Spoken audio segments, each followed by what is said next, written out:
ગઈકાલે સોમવતી અમાસ હતી. મંદિરમાં લોકોનું ઘોડાપુર ઉમટી પડ્યું હતું. ભીડ એટલી કે પગ મૂકવાની જગ્યા પણ નથી. પરંતુ આજે એ મંદિર સૂનું હતું. ભગવાન પણ એ છે અને મંદિર પણ એ છે. પણ ભીડ ક્યાં અચાનક ગાયબ થઈ ગઈ એ ખબર જ ના પડી.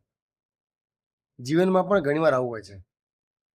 જ્યારે કોઈ વ્યક્તિ યશ પ્રાપ્ત કરે, પૈસાદાર બને, પ્રતિષ્ઠિત બને, ત્યારે લોકોના ટોળે ટોળા એકઠા થઈ જતા હોય છે.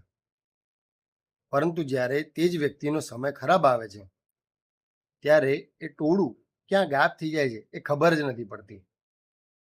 માટે ભીડ જોઈને ક્યારેય ખુશ ન થવું અને એકલતા જોઈને ક્યારેય પણ દુઃખી ન થવું. કારણ કે સાચી વ્યક્તિ એ હોય છે કે જે સારા દિવસે યાદ નથી આવતી, પરંતુ દરેક દિવસે આપણી સાથે હોય છે. આજનો આપણો દિવસ શુભ રહે. જય માતાજી, જય શ્રી કૃષ્ણ, જય અંબે, વંદે માતરમ, ભારત માતા કી જય.